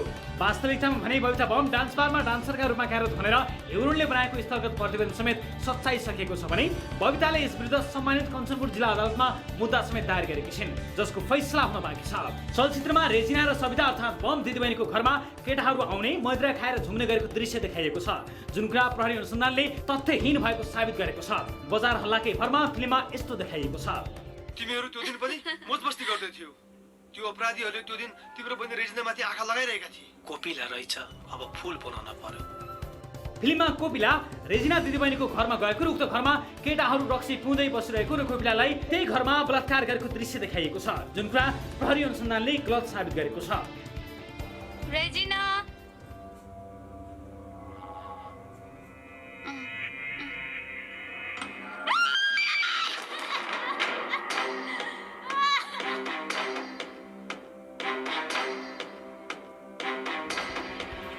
फिल्ममा कोपिला अर्थात् निर्मलाका बाबु घटनाको बेला घरमै भएको, कोपिलासँगै एउटै घरमा बस्ने, कोपिला र उनकी आमालाई औधी माया गर्ने चरित्र प्रस्तुत गरिएको छ, जुन गलत हो। वास्तविकतामा भने घटनाको समयमा निर्मलाका बाबु भारतमा थिए। उनले जेठी श्रीमती निर्मलाकी आमाले छोरी मात्र जन्माएकाले छोराको आशमा कान्छी श्रीमती बिहे गरेका थिए। उनी कान्छी श्रीमती र छोरासहित छुट्टै घरमा बस्थे। निर्मलाकी आमा दुर्गा देवीलाई उनले पिटेको भिडियो समेत सार्वजनिक भएको थियो। फिल्ममा कोपिला अर्थात् निर्मलाको लास बुझ्ने मामा भन्ने क्यारेक्टरलाई भिलेनका रूपमा प्रस्तुत गरिएको छ, जबकि निर्मलाको लास हतगत गर्नका लागि सर्वपक्षीय सहमति भई निर्मलाका बाबुआमाको समेत दस्तखत गराइएको थियो। स्वयं निर्मलाकै आमाले पनि मामालाई गलत रूपमा प्रस्तुत गरिएकोमा चित्त बुझाएकी थिएनन्। मामाको चरित्रले गर्दा सबै सुनियोजित ढङ्गले घटना गराएको, सबैको मिलोमतमा घटना दबाउन खोजेको जस्तो दृश्य चलचित्रमा देखाइएको छ। फिल्ममा कोपिला अर्थात् निर्मलाका आमा बाबु प्रहरीकोमा रिपोर्ट गर्न जाँदा प्रहरी निरीक्षक उनीसँग जान तयार हुन्छन्। त्यतिकैमा इन्सपेक्टरलाई फोन आउँछ र उनी जान तयार हुँदैनन्। फिल्ममा बजार हल्ला जस्तै भिआइपी अपराधको कल्पना गरिएको छ, जसको कुनै आधार नै छैन। यो घटना हल्ला र रेखा आधारमा ठोकुवा गर्ने प्रवृत्तिका कारण रहस्यको घेरामा रह्यो। अनुसन्धान दिग्भ्रमित पारियो र न्यायबाट विमुख पारियो। अझै पनि यस्तो प्रवृत्ति कहिलेसम्म? दर्शक महानुभाव, सम्भवतः यस घटनालाई लिएर सबैभन्दा बढी रिपोर्टिङ गर्ने सञ्चार माध्यममा हरूमध्ये एकमा हामी पर्दछौँ र यस विषयमा थप कुराकानी गर्न हाम्रो टेलिफोन सम्पर्कमा हुनुहुन्छ कोपिला फिल्मका लेखक तथा निर्देशक शिवम अधिकारी। उहाँ भिडियो कलमा हुनुहुन्छ। डाइरेक्टर साहब नमस्कार, स्वागत छ यहाँलाई कार्यक्रममा। नमस्कार, धन्यवाद। डाक्टर साहब, निर्मला पन्त भन्ने नाम त चिन्नुहुन्छ नि तपाईँ, थाहा त छ नि तपाईँलाई निर्मला पन्त को भनेर थाहा छ नि तपाईँलाई? हजुर। तर तपाईँको चलचित्रमा हेरेका तपाईँले बङ्ग्याउनु भएको तथ्य, यो चलचित्रलाई चाहिँ तपाईँले सत्य घटनामा आधारित भन्नुभएको छ। अनि निर्मला पन्तको जुन निर्मला पन्तलाई देशले चिनेको छ, संसारले चिनेको छ, उहाँ नै निर्मला पन्तको घटनालाई सत्य घटना आधार मानेर बनाउनु भएको हो कि तपाईँको आफ्नै कुनै पात्र निर्मला पन्त हुन्? पहिलो कुरा के हो भन्दाखेरि जब यो घटनालाई चाहिँ मैले एउटा रिफरेन्स मात्र लिन खोजेको हो, यो सत्य घटना होइन। हजुरले सिनेमा हेर्नुभएको छ भने त्यहाँ डिस्क्लाइमरमा मैले लेखेको छु, यो चाहिँ त्यो घटनालाई सँग प्रभावित भएर बनाइएको काल्पनिक हो भनेर मैले डिस्क्लाइमरमा सिनेमामा लेखेको पनि छु होइन। र यदि निर्मला पन्तको घटना नै हुन्थ्यो भनेदेखि निर्मला पात्र राखिन्थ्यो होला। तर यो घटनाको रिफरेन्सलाई लिएर जब म चाहिँ खास भन्ने हो भने सुरुमा यो घटनासँग अलिकति रिसर्च गरौँ भनेर जब म कञ्चनपुरमा गएर निर्मलाको आमासँग भेटिसके पछाडि उहाँले अलिकति के त दुखाउनु भयो भने मिडियाहरूसँग तपाईँहरू के सोध्न आउनुभएको, के खोज्न आउनुभएको, अब त भयो छोडिदिनुहोस्। एकछिन पक्नु होला सर, डाइरेक्टर साहब एकैछिन कट गरौँ। डाइरेक्टर साहब यसलाई एकैछिन कट गरौँ, म त्यहाँतिर आउँछु। पहिला मलाई यो तपाईँले बताउनुहोस्, यो चलचित्र तपाईँले डिस्क्लेमरमा राख्नुभयो भन्नुभयो, तर तपाईँले प्रचार गर्नुभएको यो चलचित्र निर्मला पन्तको घटनासँग आधारित हो भन्ने कुरा यो होइन, त्यससँग सम्बन्धित छैन भन्ने कुरा त कहीँ कतै छैन। यही घटनासँग सम्बन्धित आधारित छ र तपाईँले चलचित्रको सुरुवामा बिना प्रसङ्ग निर्मला पन्तकी आमा र दिदीको बाइक समेत उहाँको चाहिँ दृश्य समेत राख्नुभएको छ, रियल सिन राख्नुभएको छ। अनि तपाईँले यो घटनासँग यसको कुनै अर्थै छैन, कुनै नातै छैन भन्न खोज्नु भएको हो? होइन होइन, यो हजुरले गलत बुझ्नु हो। मैले के भन्नु खोजेको भन्दाखेरि निर्मला पन्तको कथासँग, किनभने यो एउटा सल्भ नभइसकेको विषयवस्तुमाथि हामीले चाहिँ अब आफ्नो धारणा राख्नु चाहिँ गलत हुन्छ। त्यो भएको हुनाले मैले सुरुमा चाहिँ यसमा बनाउन खोजेको हो। र जब आमाको कुरा सुनिसकेपछि आमाको एउटा कुरामा चाहिँ अब त भयो हामीलाई छोडिदिनुहोस् भनिसके पछाडि मैले यो जति घटनाक्रमहरू राखेँ यो मानव अधिकारको प्रतिवेदनको आधारमा चाहिँ पृष्ठभूमि मात्र तयार गरेको र सिनेमाको विषयवस्तु र भनाइ अर्कै नै छ। सिनेमाले अब जब न्याय ढिला हुन्छ भनेदेखि त्यो परिवारमाथि कुन कुन किसिमको खेलहरू सुरु हुन्छ, राजनीति हुन्छ र त्यो परिवारले के भोगिरहेको छ र हामी प्रत्येक मिडियाकर्मीहरूदेखि लिएर हरेक व्यक्तिहरू, सरकारवाला व्यक्तिहरूले प्रत्येक दिन एउटै प्रश्न गरी त्यो परिवारलाई कति प्रताडित गरिरहेको छ भन्ने परिवारको विशेष पीडालाई मैले देखाएको हुँ। र यसमा मैले यो सिनेमालाई हेटौडामा पहिलो च्यारिटी गर्दाखेरि पनि दुर्गादेवी पन्तजीलाई बोलाएर उहाँलाई राखेर मैले सिनेमा देखाएको थिएँ र त्यतिखेर पनि सबै मिडियाहरूमा चाहिँ यो विषयमा आएको थियो। अनि तपाईँको सिनेमाले त्यो प्रताडनामा थप बल मिलाए कि त्यो घाउ निको भयो? तपाईँले दिनुभएको तथ्य जसरी बङ्ग्याएर तपाईँले प्रस्तुत गर्नुभएको छ, मलाई एउटा दुईवटा जवाफ दिनुहोस्। के बम दिदीबहिनीहरूको नाम तपाईँले सविता रेजिना भनेर दिनुभएको छ, जसलाई बिम्बका रूपमा बम दिदीबहिनीलाई प्रयोग गर्नुभएको देखिन्छ घटनाक्रमहरूमा? के उनीहरू डान्स बारमा काम गर्थे, नाच्थे? यद्यपि डान्स बारमा नाच्नु काम गर्नु गलत काम होइन, के घरमा मान्छेहरू बोलाएर रक्सी खुवाउने चरित्रका मान्छेहरू हुन् उनीहरू? म अलिकति यसमा विस्तृत जान चाहन्छु।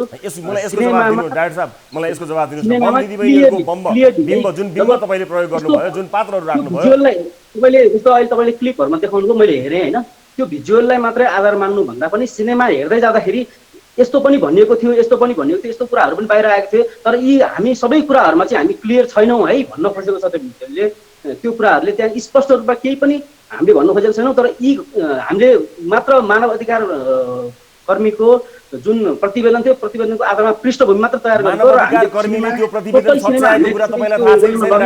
मानव अधिकार कर्मीले त्यो प्रतिवेदन सच्याएको, तपाईँले मानव अधिकार कर्मीको प्रतिवेदन भन्नुभएको त्यो ओपेरा होटलमा भएको पार्टी त्यहाँ बोलाएको भन्ने कुरालाई भन्नुभएको होला, जसलाई सच्याइएको छ। त्यो बारेमा तपाईँले सच्याइएको रिपोर्ट पढ्न पाउनु भयो कि पाउनु भएन? कहिले बनाउनु भएको स्क्रिप्ट हो यो? कहिले लेख्नु भएको स्क्रिप्ट हो डाक्टर साहब? यो फिल्म कहिले भन्दा लगभग 1 वर्षभन्दा बढी भइसकेको छ। त्यसमा भएका घटनाक्रमहरू, त्यसपछिका घटनाक्रमहरूलाई तपाईँले मध्यनजर गर्नु भएन? हल्लाका भरमा जे सुन्नुभयो, जहाँ सुन्नुभयो त्यसैलाई लेखेर बनाइदिनु भयो तपाईँले? मैले पहिला पनि भने तपाईँले फिल्म हेरिसक्नु भएको छ भनेदेखि मैले त्यसमा त्यो हल्लाहरू सबै पृष्ठभूमि तयार गरेको हो। र यी हल्लाहरू जे कुरा मिडियामा आएका छन्, प्रत्येक मिडियामा आएका कुराहरूलाई आधार बनाएर र त्यसको पृष्ठभूमिमा, त्यो पृष्ठभूमिमा बसिसके पछाडि मैले 12 मिनटभन्दा पछाडि निर्मला पन्तको भनौँ अथवा रेफरेन्स स्टोरीलाई मैले अगाडि बढाएका छन्। त्यसपछि त्यो परिवारको पीडा, त्यो परिवारले भएका समस्याहरू र भोलिको दिनमा यस्तो पनि घटना घट्न सक्छ है, यो गाउँ नै छोडेर जानुपर्ने स्थिति हुनसक्छ, देश नै छोडेर जानुपर्ने स्थिति हुनसक्छ भन्ने म्यासेजलाई चाहिँ मैले प्रायोरिटी दिएको। तपाईँले क्यास गर्नुभयो चाहिँ म भन्न सकुला, म्यासेज दिनुभएको कुरा किन भन्न सक्दिनँ भने तपाईँले भिआइपीले फोन गरेर पुलिसले डराएको प्रसङ्ग त्यहाँ जोड्नु भएको छ। आमाको भन्दा बाबुको पीडा बढी देखाउनु भएको छ, जबकि तथ्यमा जतिखेर घटना भएको थियो त्यतिखेर तपाईँले यो जानकारी तपाईँले पाउनुभयो भएन थाहा छैन। त्यतिखेर बुवा भारतमा थिए, त्यो तथ्य पनि तपाईँले बङ्गाउनु भएको छ, ती भएको भन्नुभएको छ। अनि निर्मलाको बलात्कार बम दिदीबहिनीलाई जसको चाहिँ अर्कै नाम दिनुभएको छ तपाईँले, तपाईँको कथा वस्तुमा त्यही घरमा बलात्कार भएको देखाउनु भएको छ। त्यो घरमा बलात्कार भएको होइन, उखु गाडीमा बलात्कार भएको, कतिवटा तथ्य बङ्गाउनु भएको छ। तपाईँले क्यास गर्न खोज्नु भएको होइन? त्यो कुरालाई हामी सिनेमा सँगसँगै हेर्दै मैले ब्रिफ गर्न सक्छु, नभएदेखि सानो सानो क्लिप्सको आधारमा मैले ब्रिफ गर्न सक्दिनँ। यस्ता कुराहरू बाहिर आएका छन्। बलात्कार भएको देखिएको छ कि अथवा बम दिदीबहिनीको बिम्ब दिएर बान्नु भएको, तपाईँले भन्नुभएका रेजिना सविताको घरमा बलात्कार भएको छ, त्यो सिनेमामा त्यो दृश्य राख्नु भएको छैन अथवा त्यो गलत हो? सिनेमामा पहिलो कुरा के भने निर्मला पन्तबाट प्रभावित मात्र भनेको छ। तपाईँले डिस्क्लाइमर राम्रोसँग अझै पनि हेर्नु सक्नुहुन्छ। यसरी बेगु नबनाउनु होला सर, प्लिज। यस्तो बेगुबी नगर्नु होला। हरेक पात्र त्यसैसँग सम्बन्धित राख्नुहुन्छ, हरेक घटनाक्रमहरू त्यसैसँग सम्बन्धित राख्नुहुन्छ। सिनेमाको सुरुमा निर्मला पन्तकी आमाको वास्तविक बाइट राख्नुहुन्छ, दिदीको वास्तविक बाइट राख्नुहुन्छ। घटना जति सबै तोडेर र मोडेर राख्नुहुन्छ। भएको घटनाको ठाउँ तपाईँहरूलाई थाहा छैन, पार्टी भएको ठाउँ भनेर देखाउनुहुन्छ मानवाधिकारको प्रतिवेदन भनेर, त्यसले सच्याएको तपाईँलाई थाहा छैन। मामाको भूमिका तपाईँले देखाउनु भएको छ, जुन तरिकाले देखाउनु भएको छ। सबै चिज बङ्ग्याएर तिनै घटनाक्रमहरू सबै मिल्ने देखाएर अनि त्यो घटनासँग सम्बन्धित होइन भनेर भन्नुहुन्छ। यस किसिमको चतुर्याई त नगरौँ होला सर। यस्तो सर, सिनेमा बनाउँदाखेरि हामी जुनसुकै घटनाहरू समाजमा भएका जुनसुकै घटनालाई रेफरेन्स लिने गर्छौँ। तर रेफरेन्स लिएर सर्जकको पनि आफ्नो एउटा धारणा हुन्छ, त्यो धारणा गलत पनि हुनसक्छ। तर गलत भएको छ भनेदेखि त्यसलाई सच्याउन पनि सकिन्छ होइन।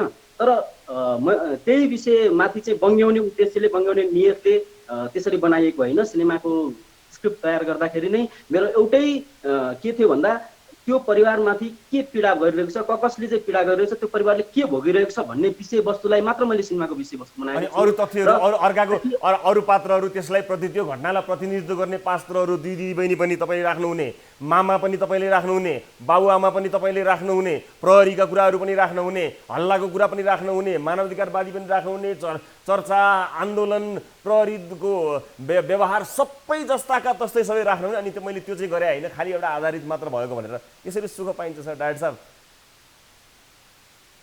अब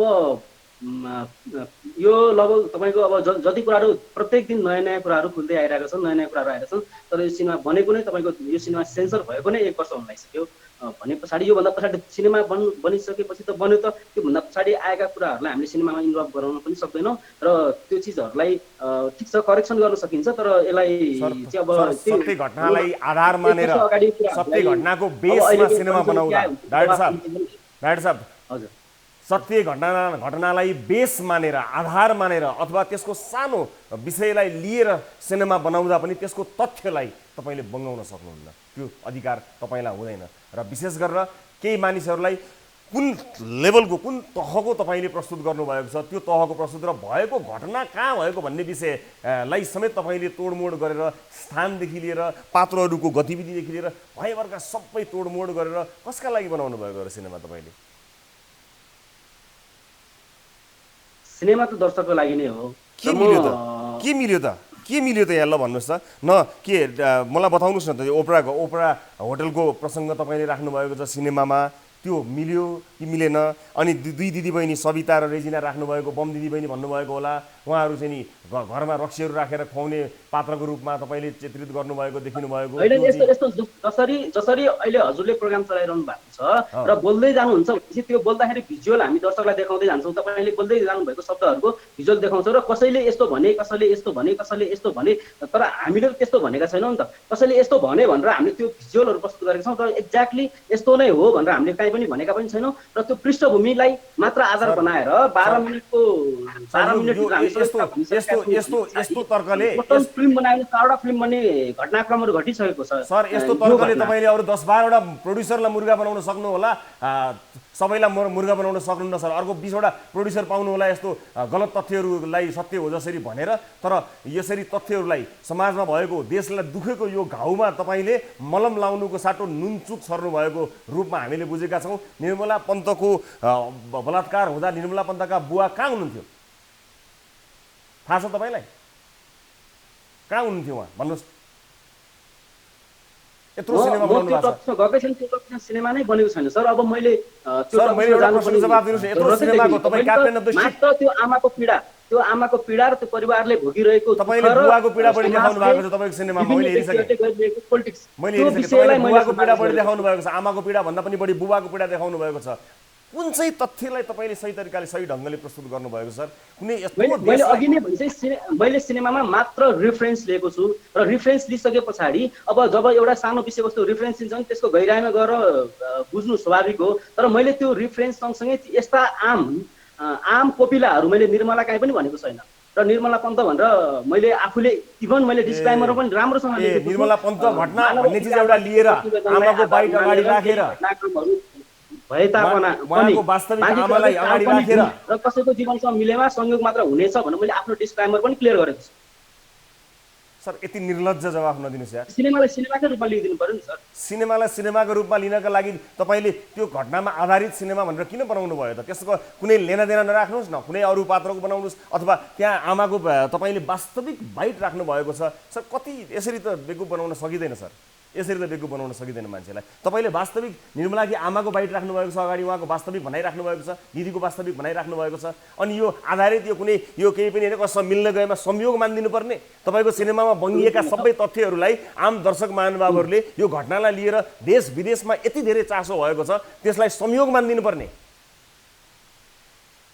डान्स बारमा काम गर्ने दिदीबहिनी बम दिदीबहिनी भन्ने पनि संयोग मानिदिनु पर्ने? निर्मलाको बलात्कार भएको बेलामा बाउ भारतमा भएका बाउ नेपाल भएको पनि संयोग मानिदिनु पर्ने? सबै कुरा तपाईँले बङ्ग्याएका सबै तथ्यहरूलाई संयोग मानिदिनु पर्ने? अनि तपाईँले चाहिँ निर्मलाको नाम बेचेर सिनेमा चलाउन खोज्नुभएको? मैले अघि पनि भनिसकेको छु र निर्मलाको आमालाई पनि स्वयं ल्याएर हेटौँडामा ल्याएर फिल्म पनि देखाइसकेको छु र उहाँहरू सँगसँगै उहाँहरूसँग हिँड्ने अभियन्ताहरू पनि सँगसँगै आउनुभएको थियो र मैले उहाँहरूले हुन्न भन्नु हामीलाई चित्त बुझेन भन्नुभएको भए पक्कै पनि हामी त्योभन्दा फर्दर प्रोसेस अगाडि बढाउनु थिएनौँ होला अथवा केही कुराहरू करेक्सन गर्थ्यौँ होला। हस् राड साहब, धेरै धेरै धन्यवाद समय र जानकारीका लागि। यस विषयलाई लिएर हामी पक्कै पनि फलोअप रिपोर्ट्सहरू प्रतिदिन प्रस्तुत गर्छौँ। समय अभावले यो कुराकानीलाई म यहीँ अहिलेलाई बिट मार्ने अनुमति चाहन्छु। निरन्तर त्यही विषयमा हामी ब्याक एन्ड फोर्थ कुरा गरिरहेका छौँ। समय र जानकारीको लागि यहाँलाई धेरै धेरै धन्यवाद दिन चाहन्छु। आदरणीय दर्शक महानुभावहरू, हामीले विशेष गरेर निर्मला पन्तको बलात्कार र हत्या प्रकरणलाई लिएर बनेको चलचित्रका विषयमा कुराकानी गऱ्यौँ र यो चलचित्रमा बङ्ग्याएका तथ्यहरूका बारेमा कुराकानी गऱ्यौँ। निर्मला पन्तको बलात्कार र हत्या भएको 26.5 महिना बितिसक्यो। आजसम्म निर्मलाको दोषी को हो प्रहरीले देखाउन सकिरहेको छैन। प्रहरीसँग त सधैँ रेडिमेड एउटा जवाफ हुन्छ, अनुसन्धान भइरहेको छ। अनुसन्धानमा के भेटियो त भन्दा सुरुवाती चरणमा गरिएका अनुसन्धान बाहेक केही भेटिएको छैन। जो प्रहरी अधिकारीहरूले सुरुवाती दिनहरूमा अनुसन्धान गरे उनीहरूलाई नै निलम्बनमा पारियो, उनीहरू नै निलम्बनमा परे, बर्खास्तमा परे, अनि उनीहरूले नै अदालतमा धाइरहनु पर्यो। निर्मलाको हत्यारा खोज्नुभन्दा पनि अनुसन्धानमा खटिएका प्रहरीलाई नै दोषी देखाउने काम बढी गरे तत्कालीन प्रहरी प्रमुख सर्वेन्द्र खनालले निलम्बन गरेका तत्कालीन डिएसपी अङ्गुर जीसीको निलम्बन आज फुकुवा भएको छ। प्रमाण नष्ट र यातना दिएको आरोप लागेका जीसीलाई अदालतले सफाई दिइसकेपछि यो घटना भएको हो, यो निलम्बन फुकुवा भएको हो। गृह मन्त्रालयले उनको निलम्बन फुकुवाको पत्र प्रहरी हेडक्वार्टरमा पठाएको जानकारी प्राप्त भएको छ। तत्कालीन प्रहरी प्रमुख सर्वेन्द्र खनालले निर्मलाका हत्यारा समाउन नसकेपछि अनुसन्धानमा खटिएका प्रहरी कर्मचारीहरूलाई नै बलिको बोको बनाएर आफू पानीमाथिको ओभानो भएका त होइनन् भन्ने शङ्का र प्रश्न सर्वत्र उब्जिएको थियो, छ, नरहोस्। तर झुट र छलछाम धेरै दिन कहाँ टिक्थ्यो र यो अदालतको फैसला देखाउन गइरहेको छ। दर्शक महानुभावहरू, अदालतको यो फैसला हेर्नुहोस्। सम्मानित अदालतको यो फैसलामा भनिएको छ, एउटा गजबको तथ्य के देखियो भने जिम्मेवार प्रहरी अधिकृतले कानुन बमोजिम पक्राउ गरी हिरासतमा राखिएको व्यक्तिलाई यी प्रहरीहरूले नै यातना दियो भनी राज्यकै अङ्गबाट मुद्दा चलाइएको छ। प्रस्तुत आरोपमा अफवाहको पछि लागेर हुँदै नभएको मनगणन्ती कुराहरूलाई लिएर आफ्नो कर्तव्य पालनामा खटेका र राष्ट्रको सेवामा रगत पसिना बगाएका जिम्मेवार प्रहरी अधिकारीहरू उप निजहरूको मान प्रतिष्ठा र वृत्ति विकासमै गम्भीर असर पर्ने गरी अभियोजन गरेको देखियो। अदालतले फैसलामा केही वर्ष अघि अमेरिकामा 20 वर्षभन्दा बढी जेलमा रहेका एक अभियुक्तलाई माथिल्लो अदालतले निर्दोष ठहराएपछि तत्कालीन राष्ट्रपति बराक ओबामाले अनुसन्धानका क्रममा त्रुटि भएको भन्दै सार्वजनिक रूपमा माफी मागेको विषय उल्लेख गर्दै भनिएको छ, कर्तव्य पालनमा खटिएका र कानुन बमोजिमको जिम्मेवारी वहन गरिरहेका व्यक्तिहरू उप बजारू हल्ला र तथ्यहीन तथा प्रतिवेदन पुष्टि नहुने झुट्टा एवं मनगणन्ती कुराहरूको आधारमा आफ्नै प्रहरी अधिकारी उप अभियोजन गर्न निर्देशन गर्ने व्यक्तिहरूले उक्त अमेरिकी राष्ट्रपतिले गरेको व्यवहारको मनन र अनुसरण गर्न सक्नु पर्दछ। तब मात्र राष्ट्र सेवकले उच्च मनोबल र आत्मसम्मानका साथ कर्तव्य पालनामा खट्न सक्ने हुन्छ। अदालतको यो फैसलालाई सजिलै बुझ्ने हो भने तत्कालीन प्रहरी प्रमुख सर्वेन्द्र खनाललाई सम्मानित अदालतले निर्मला हत्या प्रकरणमा निर्दोष प्रहरीसँग माफी माग्नु भनेको हो। हिजो अस्तितिर सांसद अपहरणतिर लागेका भनिएका आरोप लागेका पूर्व आइजी सर्वेन्द्र खनाल कता हुनुहुन्छ आजभोलि थाहा छैन। तर खनालज्यू, अदालतको फैसलाले प्रहरी अधिकारीहरूलाई बदनियतपूर्ण अभियोजन गरेको प्रष्ट भएको छ। केही गल्ती नै नगरी मुद्दा ठोकेर ती प्रहरी कर्मचारीहरूलाई दिएको मानसिक यातनाको भरपाई अब कसले गर्ने हो? आफ्ना कर्मचारीहरूलाई बिना प्रमाण भिडको दबावको भरमा मुद्दा हाल्न अनुमति दिने, अनुसन्धान गर्ने प्रहरी अधिकृत बाउ छोराकै DNA परीक्षण गराउने। खनालज्यू यतिखेर रिटायर्ड लाइफ इन्जोय गरिरहनु भएको होला, तर के एकैछिन फुर्सद निकालेर अदालतले फैसलामा भने जस्तै सार्वजनिक रूपमा आफ्ना प्रहरी अधिकारीहरूसँग माफी माग्ने साहस देखाउन सक्नुहुन्छ कि निर्मलाकी आमालाई भेट्न फेरि एकपटक कञ्चनपुर जान सक्नुहुन्छ कि? यो विषयमा हामीले निरन्तर फलोअप गरिरहेको र यो प्रसङ्ग बस यो चलचित्रले पनि तथ्यहरूलाई बङ्ग्याइरहेको परिप्रेक्ष्यमा हामीले यो विषय र यससँग सम्बन्धित विषयलाई लिएर कुराकानी गऱ्यौँ। यो बिचमा हामीसँग कुराकानी गर्न कोही दर्शक आउनुभएको छ, त्यसपछि अर्को एउटा रिपोर्ट पनि बाँकी छ। उहाँसँग छोटो कुराकानी गरेपछि त्यस रिपोर्टतर्फ जान्छु। नमस्ते, कहाँबाट को बोल्दै हुनुहुन्छ? नमस्ते, कहाँबाट को बोल्दै हुनुहुन्छ? सुनिरहनु भएको छ मेरो आवाज? क्षमा चाहन्छु, उहाँसँग कुराकानी हुन सकेन। तैपनि हाम्रा टिमका साथीहरू कोसिस गरिरहनु भएको छ। केही महत्त्वपूर्ण विषयका लागि त सम्झिनु भएको थिएन उहाँले, कोसिस हामी गरिरहेका छौँ। उहाँसँगको टेलिफोन सम्पर्क विच्छेद भएको छ। अब म आजको अर्को विषयतर्फ दर्शकहरू ध्यान आकर्षण गर्न चाहन्छु। दर्शक महानुभावहरू, कोरोना र लकडाउनका कारण धेरै मानिसहरू विस्थापित हुनुपर्ने अवस्थामा छन्। सहरमा सानोतिनो व्यवसाय र रोजगारी गर्नेहरू गाउँ फर्किएका छन्। दैनिक ज्यालादारी गरी खाने मानिसहरू त सडक पेटीमा अर्काले दिए मात्र खान पर्ने अथवा खान पाउने स्थितिमा समेत पुगेको सबैलाई थाहा भएकै कुरा हो। यसबीच आफूलाई खाना लाउन पुग्ने मानिसहरू अन्य व्यक्तिहरूलाई सहयोग गर्नमै जुटे। भएकाहरू जति पनि छन् उहाँहरूलाई, भोकाहरूलाई पेटभर खुवाउन धेरै हातहरू अघि त सरिरहेका छन्। खाना लाउनै समस्या भएपछि 3 जना महिलाहरू, जम्मूकी तारा परियार, नेपालगञ्जकी मीना परियार र कैलालीकी नानी देवी दमाई हाम्रो कार्यालयको ढोका ढकढक्याउँदै आइपुगेका थिए। आफ्नो सानो व्यवसाय नै सकिएपछि छोराछोरी भोकै हुने अवस्था आएको भने थकित भएर आएका उनीहरूलाई हामीले सहयोग होइन, केही काम गर्नका लागि बेग्लै किसिमले हात बटाएका छौँ। सडक छेउछाउमा सागसब्जी कपडा बेचेर गुजारा चलाउने उनीहरूको काम फेरि सुरु होस् भन्ने हामीले साहस दिने कोसिस गरेका छौँ। हामीले उहाँहरूको पार्टनर हुने विचार गरेका थियौँ। सानो लगानी गरिदिएर मुनाफाको आशा नगरिकन उहाँको जीवनस्तर अथवा उहाँहरूको जीवन सहज होस् भन्नका लागि एउटा नयाँ प्रयोग गरी हेऱ्यौँ। हामीले उहाँहरूलाई सहयोग दिएका होइनौँ, हामीले सानो ऋण दिएर उहाँहरूसँग पार्टनर बनेका छौँ। थाहा छैन यो ऋणले उहाँहरूको जीवनलाई अथवा उहाँहरूको जनजीवनलाई सजिलो बनाउँछ कि बनाउँदैन। सानो आवश्यकता पुरा गर्दा पुग्छ भनेर उहाँले भन्नुभएसँगै उहाँहरूलाई सहयोग दिएका होइनौँ, काम गर्नका लागि ऋण स्वरूप सानो रकम दिएर मद्दत गरेर एउटा नयाँ प्रयोग गर्ने कोसिस गरेका छौँ। यो रिपोर्ट हेर्नुहोस्। लकडाउन र निषेधाज्ञाले जीवन धान्ने धेरै आधार गुमाएका 3 पात्र, मोगुकी तारा परियार, नेपालगञ्जकी मीना परियार र कैलालीकी नानी देवी दमाई।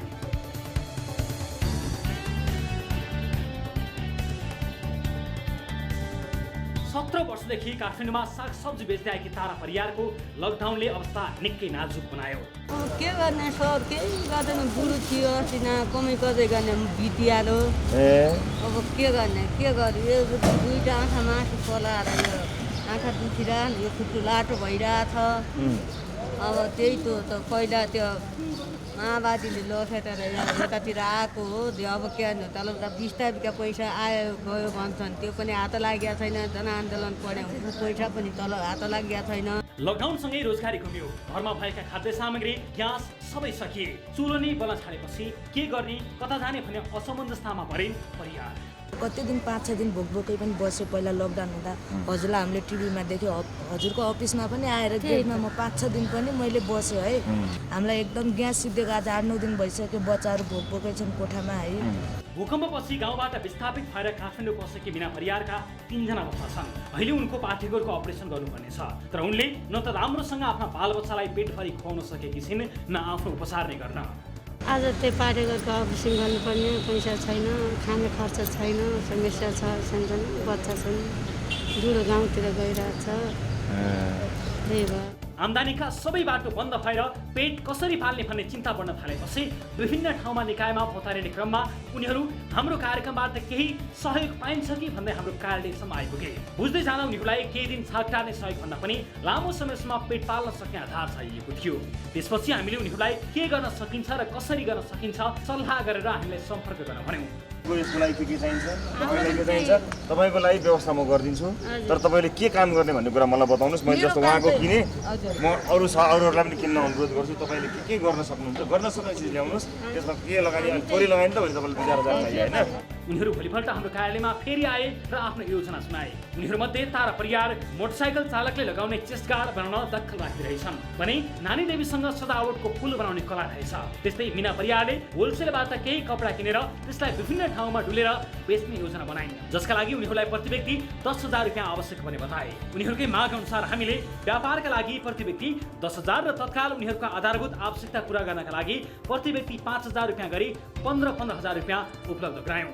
हामी गरेर खान्छौँ, यो गरेर खाऊ भनिकन दिया पैसा हो सर। हजुरले सहयोग पनि गर्नुभएको छ, गरेर खाऊ पनि भन्नुभएको छ। यता चाहिँ हामीलाई पुगेल अगाडि धेरै पुगेको छ सर, अझै पुगाउनु होला। अब के गर्ने सर, यस्तै हो। हामीले बेली भएको मान्छेलाई पार्यौँ, हामी भलो थाकेको मान्छे, हिँड्दा हिँड्दा हामीले भलो राम्रो गरी कुनै ठाउँबाट बाटाघाटा नपाएर हिजो सरले ल आउनु बस्नु भन्नुभयो, हामीलाई खाना खुवाउनु भयो, हामीलाई खुसीको खबर पनि भयो। अब यो पैसाले हामी कतासम्म के गर्नु छौँ, कोठा भाडा पनि तिर्नु पर्ला, यता तपाईँको यो 10,000 पनि देखाउनु पर्ला। सहयोग गर्नुभयो, व्यापार गरेर खानुहोस् भन्नुभयो, काम गरेर खानुहोस् भन्नुभयो, मागेर नखानुहोस् भन्नुभयो, सत्ता जतिको व्यापार गर्नुहोस्, नसत्ता जतिको के गर्ने भन्नुभयो। हजुरले हामी तपाईँलाई भगवान् जस्तै भेटाएर हामी सहयोग गर्नुभयो सर। 15,000 होइन, हामीलाई 1 करोड जति हो। हामीले अहिलेसम्म भनौँ न, हामीले यत्रो पैसा पनि देखाएको छैन है। हामीले यसले गर्दा हामीले यसले पैसा कमाओस्, हामी हजुरको पैसा पनि फिर्ता गर्न आउनु पाऊँ, हामीले यसले धेरै मिहिनेत गरौँ। तारा, मिना र नानीदेव जस्तै लकडाउनले थङथिलो बनाएका व्यक्तिहरूको सङ्ख्या ठुलो छ। कतिले हातमा सिप भएर पनि झिनो लगाइने नहुँदा के गर्ने कसो गर्ने मेसो पाएका छैनन्। लकडाउन र निषेधाज्ञाले बिचल्लीमा परेका नागरिकहरूका लागि भविष्यको बाटो देखाउने झिनो आधार राज्यले बनाइदिने हो भने सायद नागरिकको सरकारप्रतिको गुनासो कम हुने थियो कि। दर्शकहरू, कार्यक्रमको 600औं श्रृङ्खलाको अवसर पारेर हामीले यो सानो एउटा प्रयास गरेका हौँ। सहयोग दिएर र लिएर त कहाँ कसलाई कहिले पो पुगेको छ र, तर सामान्य व्यापार गर्न सक्छौँ, 8-10 हजार भयो भने हामी आफ्नो जीवन धान्न सक्छौँ भन्नुभएको हुनाले हामीले उहाँहरूको व्यापारमा लगानी गरिदिएका हौँ। सामान्य हामीले गर्न सक्ने हैसियतको भएको हुनाले उहाँहरूलाई एउटा प्रयोग गरेका हौँ। त्यस्तै अन्य दाजुभाइ दिदीबहिनीहरूले पनि यस्तो प्रयोग गर्ने कि यो एउटा उदाहरण पो हुन्छ कि भनेर गरिएको एउटा प्रयोग मात्र हो आशा गर्दछौँ। र हामी केही समयपछि उहाँहरूको फलोअप पक्कै पनि गर्नेछौँ। उहाँहरूको व्यापार कहाँ पुग्यो, त्यसबाट के गर्नुभयो, त्यसबारे जान्ने कोसिस गर्नेछौँ। आज कार्यक्रमको 600औं श्रृङ्खलाको अवसर पारेर यो प्रयोग र यो प्रयासलाई हामीले यहाँहरू समक्ष प्रस्तुत गरेका हौँ।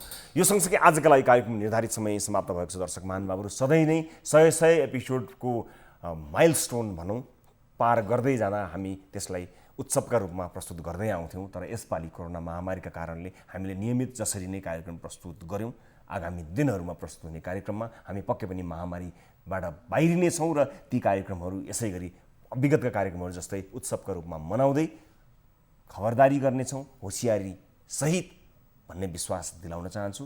र आजसम्म हामीलाई साथ, सहयोग, हौसला, माया, आलोचना, गाली, ताली जति पनि हामीलाई प्राप्त भएको छ, ती सबै चिजका लागि सम्पूर्ण दर्शकहरूलाई हृदयदेखि सम्पूर्ण टिमको तर्फबाट नमन भन्न चाहन्छु।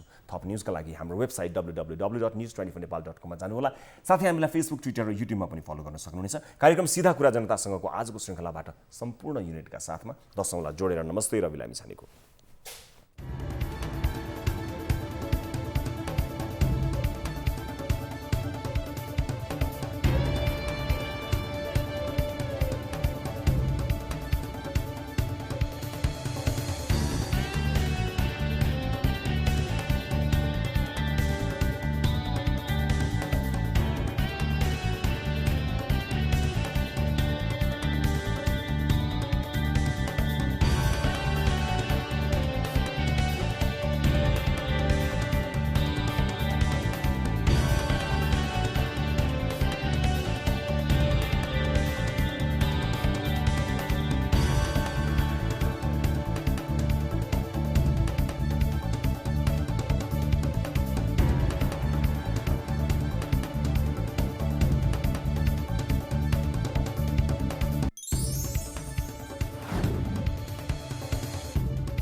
कोरोनाले सृजना गरेको सङ्कटमा पल पलका न्युज अपडेट र हर क्षेत्रको कभरेजका लागि न्युज 24 नेपाल युट्युब च्यानललाई सब्स्क्राइब गर्नुहोला।